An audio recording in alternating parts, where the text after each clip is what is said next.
truth doesn't mind analysis because it will be exposed as truth. Lies don't like analysis because they are exposed as lies. And the reason cancel culture even needs to exist is because it is insecure about the fact that it's built on lies. And if it is truly analysed, then it will be shown for what it is. And we live in a time when cancel culture is weaponised against truth. Very seldom against lies. There are a number of legislative moves in our time as well. I just want to mention that conversion therapy legislation. The thing that troubles me about the Victorian law is that it reaches into the family home. And basically, the problem is that if a parent now encourages a child to wait and just does that simple act, which is not unwise, by the way, and I was called out for this on ABC Q&A, but I went away and did all my fact-checking, and it's absolutely true. Every study that they've actually done, which looks at children who experience gender dysphoria pre-puberty, and then looks at them again post-puberty, every study ever done has a greater than 72% rate at which the child with gender dysphoria reverts to their biological sex identity, up to 92%. There's been a recent amalgamation of all the studies done, and it comes out somewhere in the 80% as an average. Now, that's a perfectly reasonable thing, but it reaches into the family home. Why? There's another law that they tried to pass through the Parliament a little while ago. It didn't reach into the family home, but it reached into Christian schools. It would have made it impossible for Christian schools to prefer staff that shared their faith, thereby meaning they're no longer a Christian school, because that's what makes a Christian school, Christian staff. I thought to myself, why are these areas being focused on? Why try and undermine the integrity of a Christian school? They're not trying to undermine the integrity of any other political movement who are allowed to employ people who share their values. And why try and undermine the family home? Here's the thing. Paul says in 1 Timothy 2, he says that we should pray for kings and all who are in authority. Why? Well, ultimately, so that they might ensure that godly lives are lives of peace, so that the truth is on display, because God desires all people to be saved and come to a knowledge of the truth. Right? So the government by its laws can ensure that the truth is free. We've just seen that.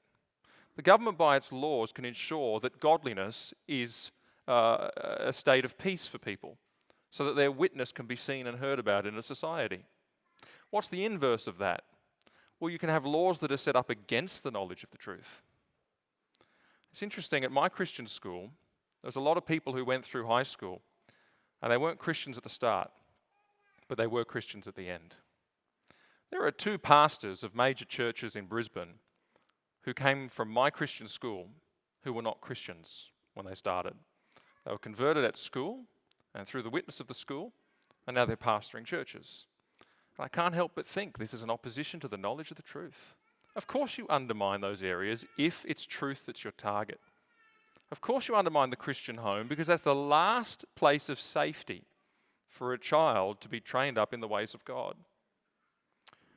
Now I say all of this to make a simple point. There is a spiritual dynamic in all of this. I was actually saying at the Truth of It Live the other night that Jesus made this point. He called Satan the ruler of this world. There is a spiritual dynamic at play.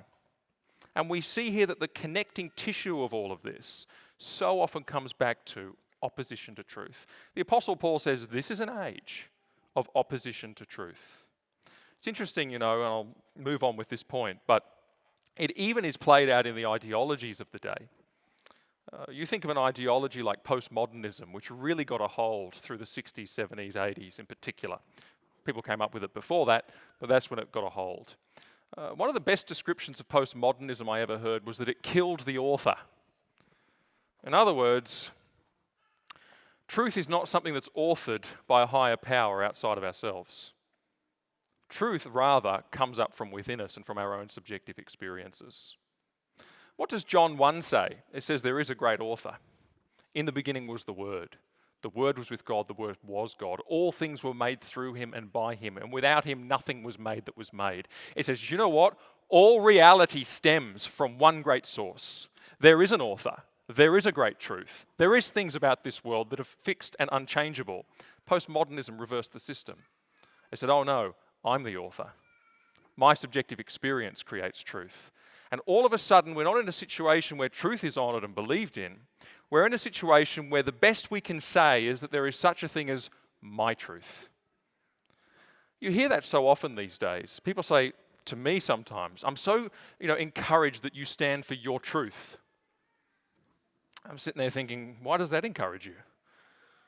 My truth can't possibly have any impact on you whatsoever because it's only mine. So it's not encouraging, it's nothing. The reality is there is a truth. Except when you hear that phrase, your truth, it actually leads us into the second doctrine that the Apostle Paul points out about his time and our time.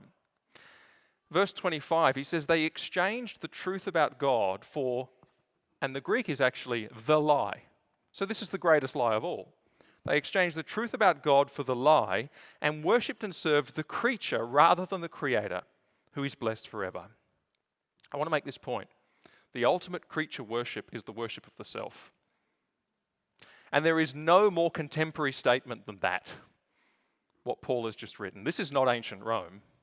This is Australia. It's an ancient statement. It's a modern statement. It's the timeless sin of the human race. Look at Genesis. When Adam and Eve look at this fruit and it's desirable to make one wise. And do you know what the phrase that's used there, what they're thinking? It says it is desirable to be as gods, it says, knowing good and evil. In other words, no, God doesn't get to say what's true and what's right and wrong anymore. I do. And that's the desire.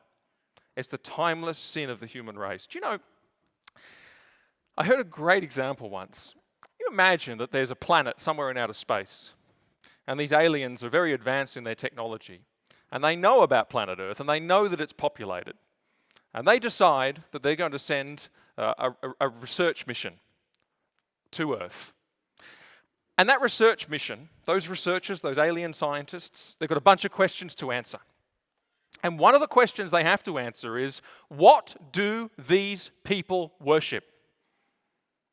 And they come down in their UFO, and they disguise themselves as humans, and they integrate into normal life, and they watch TV, they get on the YouTube, they look at all our billboards and our marketing, they engage in conversations.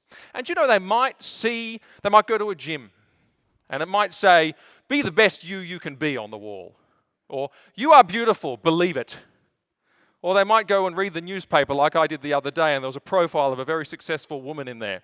And I don't want to get into the detail of, she'd been recently divorced. Not getting into the detail of those circumstances, but her reason interested me. And I've heard this many times. She said, I just needed more for me. For me. So I divorced at the age of 29. Or they might see the prevalence of phrases like self-love, self-esteem, self-confidence, self-care. They might see motivational speakers telling you to be your best self and surround yourself with people who champion you. And they might see all of your selfies on your Instagram account. And they might sit in a Year 5 classroom and they might see what they're doing now with this new federal government program that they've funded where they're making identity posters and they're putting together their own identity. And the teachers are saying, well, here's some attributes you might want to feed into your own identity, just by the way. And they write their little identity poster and this is who they are. And now they've got the meaning of life. They've got to live this out. What do you think the conclusion of these aliens might be? When they go back to the mother planet and they have filled out their survey, what do these people worship? It would say these people worship themselves.